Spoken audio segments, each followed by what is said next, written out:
Let's make dinner. Kung Pao chicken with stir-fried vegetables and jasmine rice. So for this recipe, we need 4 chicken breasts cubed, 3 tablespoons of cornstarch, 3 tablespoons of dry sherry, which I do not have, so I am going to use vinegar, and a half a teaspoon of black pepper. That's what we need for the chicken. For the sauce, we need 6 tablespoons of soy sauce. I'm going to use Bragg's liquid aminos because it has much less salt. 3 tablespoons of vinegar, 3 tablespoons of dry sherry, so that means I'll be using 6 tablespoons of vinegar because I don't have sherry.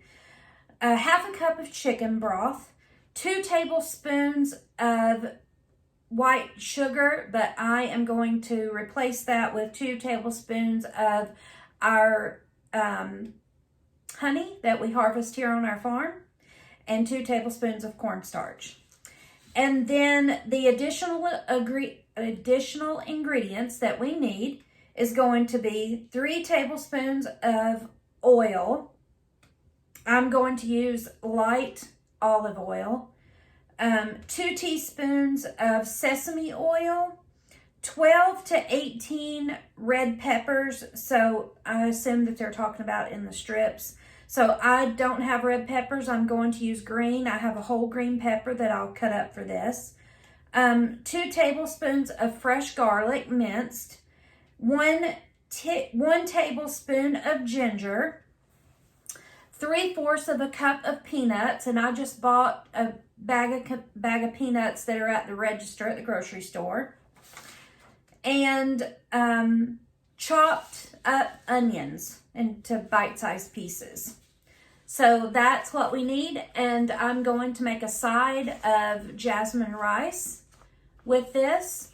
Usually make a pretty big batch of rice. I'll make that in the Instapot, and that way we will have rice for other recipes later in the week.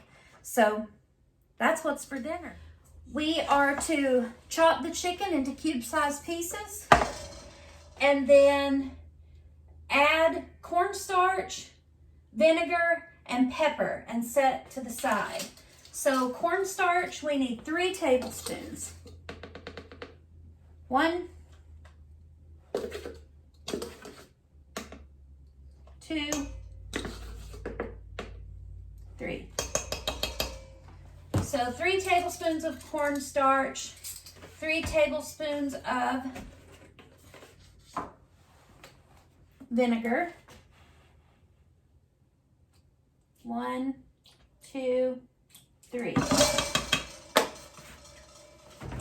And 1/4 of a teaspoon of black pepper.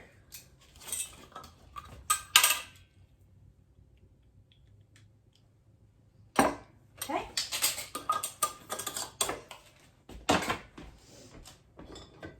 We need to mix this up.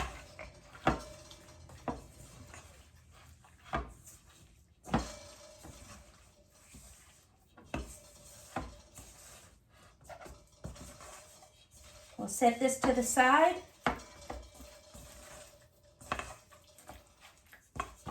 There we go. It says set that to the side, and then we'll move on to make the sauce. Okay, for the sauce, we need 6 tablespoons of liquid aminos.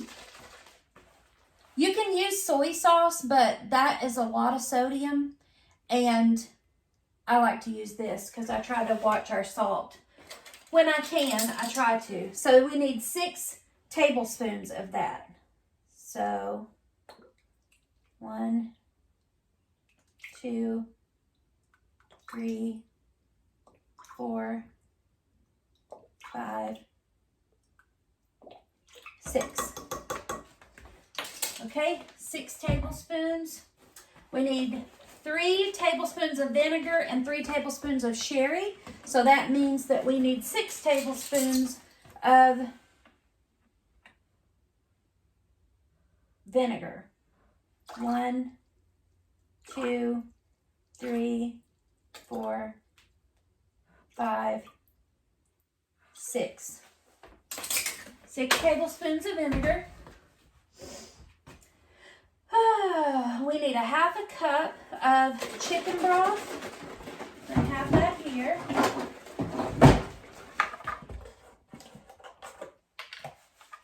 Half of a cup of chicken broth. There we go.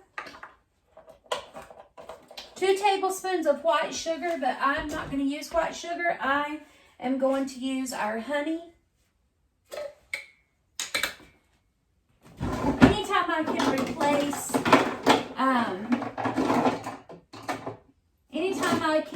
replace, the white sugar with our honey, I always try to do that. So how much do we need? 2 tablespoons. That should finish this jar off. I'm just going to guesstimate, but I think that that's pretty close. It might be a touch over, but that's okay. Okay. So the honey, and we need 2 tablespoons of corn starch. 1, 2. Okay. We are to mix this up and set it aside. We're to put a tablespoon of olive oil in the pan. Let that heat up, and we are going to brown the chicken while I chop up the peppers and onions. I'll let that chicken burn. The chicken is browning in the pan. I've got it covered for a minute just to make sure it gets good and done. I have the peppers and onions cut up, and this is the scraps from the onions and peppers, and I'm going to put those in our vegetable bag in the freezer to add to our other scraps for vegetable broth, and measure out the ingredients for our next step. The chicken is browned. It's still in the pan cooking. So what we are supposed to do now is add our vegetable ingredients. So we have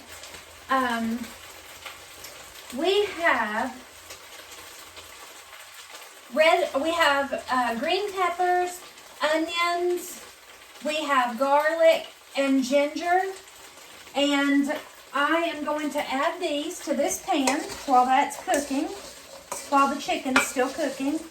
Add this to the pan. I didn't have fresh ginger, so I used what I had, which was powdered or granulated ginger. So this will go in this pan along with the chicken. And I'm going to cook this until the vegetables start to get tender. And then add our peanuts after they start to get tender, and then add our sauce. So I'll let that cook a minute while I wash up these little dishes that I have here, and be back. I decided to make the rice on the stove. So we need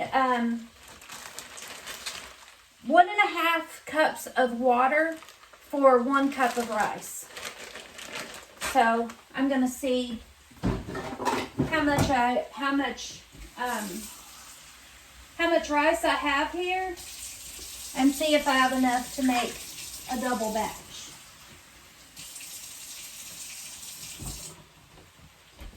So there's 1.5 cups of water. Oh yeah, I have plenty to make a double batch. I'm going to go ahead and measure 2 cups. I might as well cook all of that. There's hardly any left. So I'll add 2 more cups of water. It would have been 1.5 cups of water for 1 cup of rice, but I had that little smidge extra. So I'm going to go ahead and add 2 cups of water. It says to add a little bit of salt when you cook it, but I'm not going to do that because this meal's got plenty of salt already. So we're going to add our peanuts. I just bought these in the checkout line when I went to the grocery store the other day. So we're going to add 1 cup of peanuts.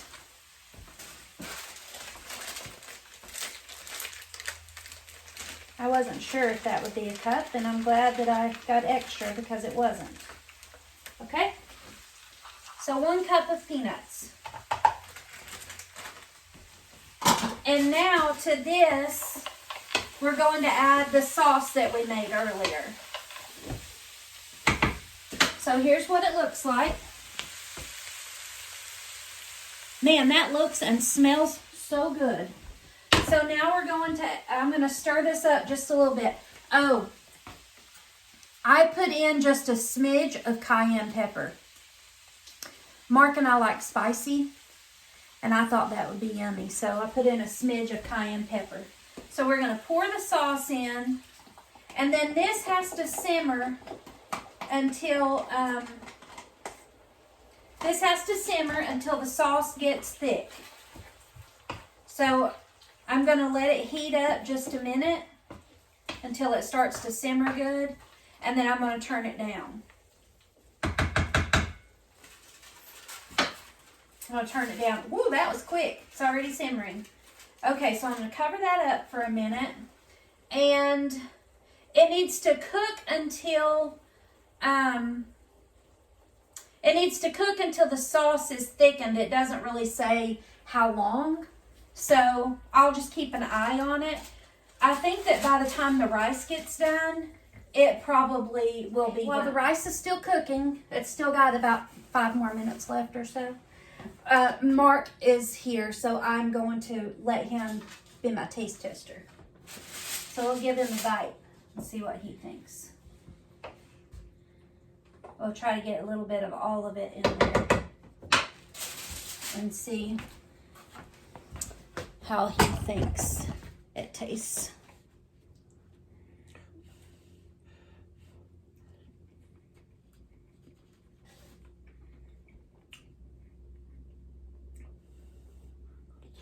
Is it decent? Mm-hmm. Hot? Mm-hmm. Very good. Is it good? Is it spicy? It's got a good flavor, and the nuts are crunchy, and man, it's real good. Is it spicy at all? I Yeah. put a little bit of cayenne pepper in it. It's got some spice to it. Okay. So yeah, real good. Good job. Awesome. Good. Mm-hmm. So the recipe calls for some red pepper flakes. Mark is allergic to red pepper flakes, so I just thought, if I'm going to get that spice, I need to add just a tiny, tiny bit of cayenne pepper, and I guess that worked out okay. So we got about 5 more minutes on the rice, and the chicken is done. The chicken and vegetables are done. So I will plate some of this up and show you what it looks like. I think it's going to look really good and taste really good too. At least Mark thinks so. Okay, here's our plate. Kung Pao chicken and jasmine rice. We really like jasmine rice. I make that a lot. But this is our plate for dinner. It was very easy to make. It didn't take any time at all. And the best part is the chicken is chicken that we raised here on the farm and Mark processed. So yeah. It looks really good, and it tastes good too. So I hope you'll try to make it. Thank you for taking the time to watch our videos. If you liked this video and found it helpful, please hit the like and subscribe button so you'll be notified when a new video has been uploaded.